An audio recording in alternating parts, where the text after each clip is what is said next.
श्रोताओं नमस्कार। आज संविधान दिवस है। पूरा देश आज इस दिन को मना रहा है बड़े जोश के साथ, जज्बे के साथ। हमारा भारतीय संविधान जो कि दुनिया का सबसे बड़ा संविधान कहलाता है, इस पर गर्व महसूस करने के लिए और ज़्यादा से ज़्यादा लोगों को इसके महत्व के बारे में उसके साथ जोड़ने के लिए हम ये हर साल 26 नवंबर को ये दिन मनाते हैं। आज संविधान दिवस पर बात करने के लिए हमारे साथ स्टूडियो में मौजूद हैं professor Bachcha Babu, department of journalism and mass communication, central university of Jammu से। प्रोफेसर साहब, आपका प्रोग्राम में स्वागत है। जी, पहले तो आपको भी मुबारक है। आज संविधान दिवस है और हम सब के लिए एक फख्र का दिन है कि हम भारतीय हैं, उस भारत के नागरिक हैं जिसका इतना विशाल संविधान है, जो अपने साथ विविधताओं में एकता को संजोए हुए है, समावेशित किए हुए है। आपको मुबारक। और सबसे पहले मैं आपको यही पूछना चाहूँगा कि जब हम अपने संविधान की बात करते हैं तो क्या ख़ास है हमारे संविधान में जिसकी वजह से ये इतना विशेष है? आपको और आपके सुनने वाले श्रोताओं को भी मेरी तरफ से संविधान दिवस की शुभकामनाएं और मुबारकबाद। जब ये संविधान लिखने के प्रोसेस में था, डॉक्टर B.R. अम्बेडकर जो इस संविधान के ड्राफ्ट कमेटी के चेयरमैन थे, और एक लंबे प्रयास के बाद जब ये संविधान अंगीकृत हुआ तो इस संविधान के बारे में ये कहा गया कि शायद ही विश्व के किसी भी संविधान की, चाहे मूल अधिकार को लेके हो, चाहे नीति निर्देशक तत्व को लेके हो, चाहे जुडिशियरी को लेके हो, चाहे यूके के जो है पार्लियामेंट्री डेमोक्रेसी की बात हो, इनकी तमाम जो विश्व के जो अच्छे प्रयोग थे, उन प्रयोगों को जो है भारतीय संविधान में शामिल किया गया। और इसकी चर्चा पूरे विश्व में हुई कि ये कैसे हो सकता है कि एक देश अपने आईन में जो है विश्व की तमाम अच्छाइयों को शामिल करके एक कैसा लोकतंत्र होगा जहां इतनी सारी चीजें जो है विविधताओं के बाद जो है वो संविधान जो है अपने नागरिक को इन तमाम सुरक्षा को गारंटी देगा। तो इस तरह के जो दस्तावेज है, ये अपने आप में मैं समझता हूं कि एक भारतीय नागरिक होने के नाते मैं किसी भी रीजनल या फिर अपने आध्यात्मिक दस्तावेजों से ज़्यादा महत्वपूर्ण मैं मानता हूं, क्योंकि ये भारत में रहने वाले नागरिकों के हितों और सुरक्षा का मुकम्मल दस्तावेज है, जहां हर नागरिक अपने आप को इस दस्तावेज के आईना में अपने आप को सुरक्षित महसूस करता है। तो ये बड़ा विशेष दिन है आज हमारे लिए। मुझे लगता है कि एक भारत के नागरिक होने के नाते पूरे देश के बच्चे बच्चे को इसको सेलिब्रेट करना चाहिए और हमें जो है फख्र से कहना चाहिए कि विश्व का सबसे खूबसूरत दस्तावेज हमारे पास है। प्रोफेसर साहब, इसको तैयार करने के लिए, ड्राफ्ट करने के लिए कहा जाता है कि 2 साल 11 महीने और 18 दिन लगे थे इतना करने की। तो इतनी ज्यादा इसके ऊपर काम किया, रिगरस जो है एक्सरसाइज की गई, वो इतनी रिगरस एक्सरसाइज करने की क्या जरूरत पड़ी? क्या कारण था कि इतना कुछ देखना पड़ा? बिल्कुल, मैं इस दस्तावेज का जिक्र करते हुए इतना रोमांचित इसीलिए हो जा रहा हूँ क्योंकि जो ये पूरी की पूरी प्रक्रिया थी, जिसकी बात आपने कहा कि कुछ लोगों ने इस संविधान के निर्माण की प्रक्रिया में कुछ लोगों ने कहा कि ये भारतीय संविधान का दस्तावेज है, बहुत स्लो प्रोसेस चल रहा है, बहुत धीमी गति से चल रहा है, क्यों नहीं तुरंत जो है कोई संविधान आ जा रहा है जिस पे पूरा भविष्य होगा। लेकिन ये एक संवाद का ये समय था और पूरे के पूरे देश के प्रत्येक हिस्से और प्रत्येक नागरिक का प्रतिनिधित्व इस संविधान में किया गया और जिसके लिए इतना वक्त लगा।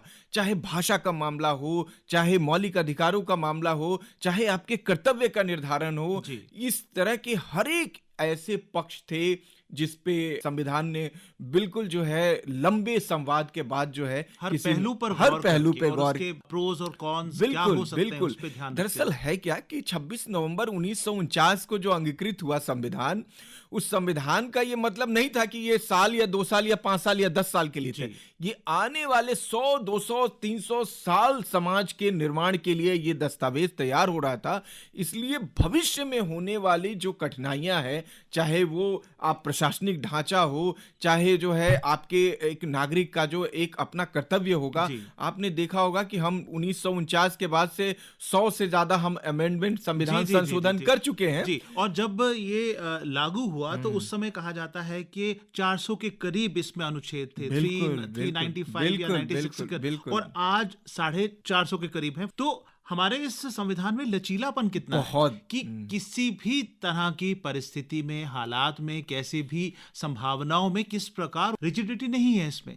और यही तो खूबसूरती है हमारी डेमोक्रेसी की। बिल्कुल, ये आपने बहुत अच्छी बात कही कि दरअसल इस संविधान की सबसे बड़ा जो खूबसूरत पक्ष है वो यही है कि समय, काल और समाज के अनुसार इस समाज में जो आने वाली चीजें हैं या जो नई चीज है उसके हिसाब से उसको संशोधन किया गया। जी। और इसके लिए संविधान का अनुच्छेद 32, जिसको हम संविधान की आत्मा कहते हैं, जिसको हम रेमेडीज कहते हैं, कॉन्स्टिट्यूशनल रेमेडीज, ये संविधान में किसी तरह का आपको अमेंड करना है और उसको आप देखिएगा कि अनुच्छेद 12 से लेकर अनुच्छेद 35 तक जो है मूल अधिकार है, फंडामेंटल राइट का है। और फंडामेंटल राइट के अंदर ये आता है आर्टिकल 32, यानी कि संविधान में संशोधन जो है एक फंडामेंटल राइट है कि आप किस तरीके से आप समय काल सापेक्ष कोई चीजें आएंगी तो आप उसको कैसे बदलेंगे। फॉर एग्जाम्पल मैं कहता हूं आपको, हमारे यहाँ जम्मू कश्मीर में डीडीसी का चुनाव होने वाला है। ये पंचायती राज जो है, पीआरआई का जो संशोधन है वो 72वां 73वां संशोधन है। और वो जो है संविधान ने समझा कि स्थानीय, आपको पता है कि जो संविधान के मूल ड्राफ्ट में गांधी जी की भी कहीं ना कहीं जो है भूमिका रही है। और गांधी जी बार बार ये चाहते थे कि मैं समाज में जो बदलाव हो नीचे से ऊपर हो। और इसके लिए ग्राम स्वराज्य की जो बात है, यानी स्थानीय निकाय को जो मजबूत करना है, ये सबसे प्रायोरिटी है। और इसकी जरूरत समझा गया और 72वें 73वें संविधान में आप पंचायती राज इंस्टीट्यूशन को फंडामेंटल राइट के अंदर लाया गया। और हमारे यहाँ उसको जो है एग्जीक्यूटिव गवर्नेंस का पावर दिया गया। उसी तरह का आप देखिए कि अभी जो प्रत्येक बच्चों को जो है स्कूल में जाने का जो राइट है, ये पहले मूल कर्तव्य में हुआ करता था कि आप माने या ना माने, आपके लिए कोई बाउंडेशन नहीं है। लेकिन संविधान संशोधन उसको बदला। अब बदलने के बाद जो है हमारे यहाँ जो ड्रॉप आउट रेशियो था बच्चों का, इसको कम करने के लिए आपके लिए ये मौलिक कर्तव्य होगा कि बच्चों को स्कूल पहुंचाए और बच्चे का मूल अधिकार होगा कि वो स्कूल पहुंचे। तो ये एक बड़ा खूबसूरत पक्ष है इस संविधान में कि आपको समय सापेक्ष जो भी जरूरत महसूस हो उसको आप बदले। और जिस लचीलेपन की बात कर रहे थे, वो लचीलापन ही इसकी खूबसूरती है। जी प्रोफेसर साहब, भारत में विविधता, चाहे वो भौगोलिक दृष्टि से हो, सामाजिक दृष्टि से हो, धार्मिक दृष्टि से हो या क्षेत्रीय दृष्टि से हो, बहुत ज्यादा विविधता है। लेकिन उसके बाद भी हमारा एक संविधान है जो सभी को बांध के रखता है। समाज में बहुत अमीर लोग भी हैं, बड़े पढ़े लिखे लोग भी हैं, बहुत ज्यादा गरीबी रेखा से नीचे रहने वाले लोग भी हैं, अनपढ़ लोग भी हैं, हर तरह के लोग हैं। लेकिन जो हमारा संविधान है ये बराबरी देता है, एक समानता देता है। बराबरी देने का जो अधिकार है ये किस तरह से फायदा दे रहा है हर एक को। समानता का अधिकार जिसकी आप बात कर रहे हैं, ये हमारे मूल अधिकार का ये हिस्सा है। और आप देखेंगे जिसकी बात मैंने कही कि अनुच्छेद 12 से लेकर 35 कि शायद ही कोई ऐसे अनुच्छेद हैं जिसमें बराबरी की बात संविधान ना करता हो, चाहे वो कास्ट के आधार पे हो, चाहे वो क्रीड के आधार पे हो, चाहे रिलीजन के आधार पे हो, चाहे इकोनॉमी की बात हो। यानी ये संविधान पूरे के पूरे 12 से 35 अनुच्छेद में अंतिम व्यक्ति की बात करता है। जो समाज के अंतिम व्यक्ति है उसका प्रतिनिधित्व ये समाज करता है और बार बार इस बात की गारंटी देता है। न सिर्फ बात करता है बल्कि 12 से 35 मूल अधिकार में है कि आपका ये अधिकार आपसे कोई छीन नहीं सकता है, इसकी मैं गारंटी देता हूं। जी। ये आपको दे नहीं रहा है। और यही इस संविधान की खूबसूरती है कि मूल अधिकार जो है, जो भारत में नागरिक पैदा लिया है, वो पैदा लेते उसको एक साथ गारंटी दे रहा है यह संविधान कि ये सारी चीजें आपसे कोई छीन नहीं सकता। और अगर छीनेगा तो सीधे आप उच्चतम न्यायालय के दरवाजे को खटखटा सकते हैं। ये ग्रंथ तो सभी का है और सभी से ऊपर है, क्योंकि ये सभी को सुरक्षा देता है किस तरह से भारत में आपने अपना जीवन जीना है और क्या क्या अधिकार है, क्या हम कर सकते हैं, क्या नहीं कर सकते, ये यही तो बताता है। इसीलिए इसका महत्व बढ़ जाता है। इस दिन को मनाने का मकसद ये है कि ज्यादा से ज्यादा जो लोग हैं वो अपने संविधान को जाने, समझें और उस पर फख्र महसूस करें।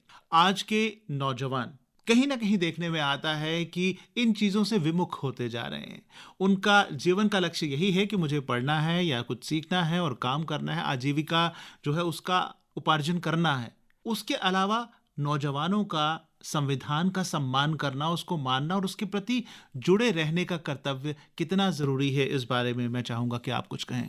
ये बहुत आपने समकालीन प्रश्न किया कि नौजवानों में संविधान के प्रति प्रेम और या सम्मान कैसे विकसित किया जाए। जहाँ तक दूसरे मुल्कों की अगर आप बात करें, एक जो संविधान या फिर मुल्क के प्रति एक जो राष्ट्रवाद की जो भावना है ना, वहाँ पैदा लेने वाले बच्चे के दिल में जो है उस तरीके की फीलिंग बनाई जाती है कि उसके यहाँ उसके देश से बड़ा कुछ भी नहीं है जी। और संविधान उसका जो है एक दस्तावेज है, तो आपके लिए सबसे पूजनीय जो है वही दस्तावेज है। हिंदुस्तान में संविधान लोगों के जहन में है जी।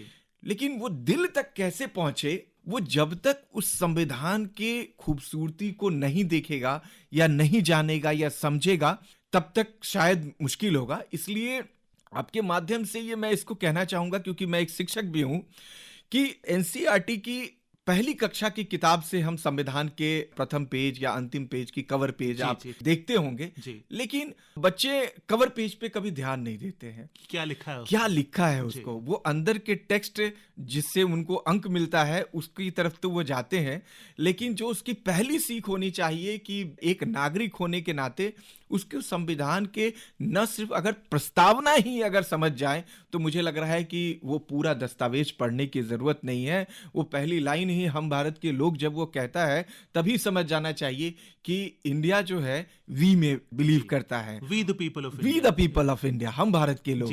तो इसका मतलब है कि वो जो जज्बा है वो बचपन से पैदा करना है, और मुझे लग रहा है कि इसमें परिवार की जिम्मेदारी बहुत महत्वपूर्ण हो जाएगी कि परिवार जिस हिसाब से बच्चे का नामकरण करता है, परिवार जिस हिसाब से बच्चे को बताता है कि आपका धर्म मजहब क्या है, आपकी लोक संस्कृति क्या है, मुझे लग रहा है कि उसी लेवल पे उसी परिवार को बताना पड़ेगा कि आपके लिए एक महत्वपूर्ण दस्तावेज भी यही है। और कहीं ना कहीं अध्यापकों का भी ये फर्ज बनता है कि जब किताब खोली जाती है तो बच्चों को ये बताना है कि आपको एक्सरसाइज या पहले पाठ से शुरू नहीं करना, उससे पहले जो लिखा है उसको भी पढ़ना है और समझना है, और संविधान की प्रस्तावना होती है, प्रस्तावना है। तो मुझे लग रहा है कि इसके प्रति जो एक सेंसिटाइजेशन है वो घर से शुरू करनी पड़ेगी। इसलिए मुझे लगता है कि पूरे देश भर में स्कूल कॉलेज सब में मैंडेटरी करते हुए उस प्रस्तावना का पाठ किया जाना चाहिए कि हाँ, इस संविधान के जो आईन है उसका ये प्रमुख पक्ष है।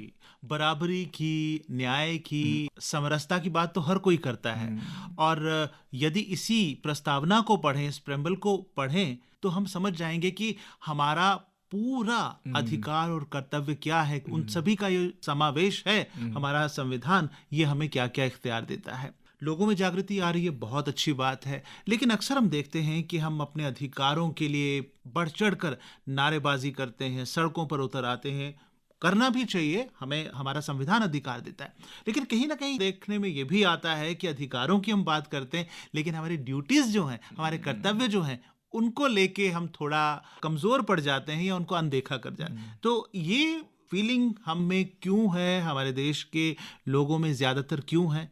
कर्तव्य का जो भाव है, बार बार मैं कहता हूं कि एक परिपक्व लोकतंत्र की बात हम जो है लगातार जो है 1947 के बाद हम आजाद होते हैं, 1950 में हमारे लोकतंत्र और गणराज्य की स्थापना होती है, भारतीय गणराज्य की, और उस वक्त से लगातार जो है हम अपने लोकतंत्र को मजबूत और परिपक्व करने की कोशिश कर रहे हैं, और इस उम्मीद में है कि जब लोकतंत्र परिपक्व होगा तभी कर्तव्य जो है प्राथमिक हो जाएगा और अधिकार द्वितीय हो जाएगा। अभी अधिकार प्राथमिक है, कर्तव्य द्वितीय है। पर्यावरण का संरक्षण ये हमारा मौलिक कर्तव्य है, इट्स अ फंडामेंटल ड्यूटी। इसके लिए सरकारों को बकायदा इतना बड़ा पैकेज चलाना पड़ता है कि पर्यावरण का आप संरक्षण करें।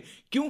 क्योंकि कर्तव्य के लिए आपको किसी तरह का कोई दंडात्मक नहीं उपाय किया है इस संविधान ने, और संविधान ने एक नागरिक होने के नाते आपसे अपेक्षा की है कि अगर 12 से 35 तक मैंने आपको इतने अधिकारों की गारंटी दी है तो ये कर्तव्य आप स्वयं निभाएंगे। लेकिन धीरे धीरे जो है ये लोकतंत्र जब तक परिपक्व नहीं होगा, और परिपक्व लोकतंत्र होगा तो कर्तव्य अपने आप जो है वो पहली सीढ़ी में आएगा और लोग अपने कर्तव्य को जो है आगे बढ़ के निभाने की कोशिश करेंगे। तो मेरी जो है शुभकामना, और मैं उस दिन के भारतीय लोकतंत्र की जो है एक मेरे मन में एक ख्वाब है कि जब कर्तव्य पहले होगा होगा और हम कर्तव्य को निभाते हुए अपने अधिकारों की मांग करेंगे, तो वो शायद एक परिपक्व लोकतंत्र और संविधान की मूल आत्मा का सम्मान होगा। जी, और उम्मीद करते हैं कि ये दिन जल्दी जल्द आएगा, आएंगे, ज़रूर बिल्कुल। आएगा, और हम नियमों का पालन करना सीखेंगे और उसमें फ़ख्र महसूस करेंगे, ना कि उनकी अनदेखी करने में। अपना कीमती वक्त निकालकर प्रोफेसर बच्चा बाबू साहब आप हमारे